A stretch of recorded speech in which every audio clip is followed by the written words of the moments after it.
আসসালামু আলাইকুম গাইস, কেমন আছেন সবাই? আশা করি সবাই অনেক অনেক ভালো আছেন। আপনার দোয়া আমি অনেক অনেক ভালো আছি। গতকালের ভিডিওতে দেখছিলেন আমার পাখিগুলো অনেক অসুস্থ হয়ে পড়ছিল হঠাৎ করেই। তো পাখিগুলো অসুস্থ হয়ে যাওয়ার পর আমি কিছু ওষুধ খাওয়াইছিলাম ঠান্ডার কারণে।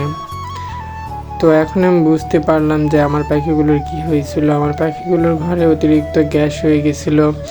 আমার ঘরের মাপ অনুযায়ী পাখিগুলো একটু বেশি হয়ে গেছে, এই জন্য অসুস্থ হয়ে পড়ছিল।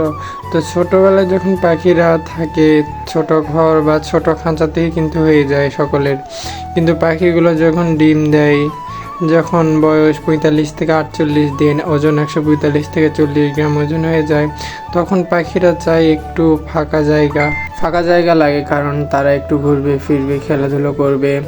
আজকে এই ভিডিওটা করা হয়েছিল সকালবেলা।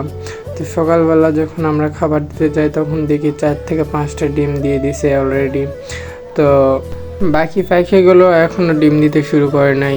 পুনরায় যখন ডিম দিতে শুরু করবে তখন অবশ্যই আপনাদের ভিডিওর মাধ্যমে দেখিয়ে দিব। আর আজকাল আমাকে অনেকে SMS করতেছেন যে কিছু কোয়েল পাখি লাগবে, আপনারা এগুলো কোয়েল পাখি কি দিতে পারবেন? আমরা এখন এগুলো কোয়েল পাখি সেল করতে শুরু করি নাই ভাই। যখন সেল করবো তখন অবশ্যই আমি ভিডিওর মাধ্যমে বা ফেসবুক পোস্টের মাধ্যমে জানিয়ে দেব। তো আজকের ভিডিও এত পর্যন্ত। এই ভিডিওটি ভালো লাগলে লাইক, কমেন্ট, শেয়ার এবং পেজটি ফলো করে দিবেন।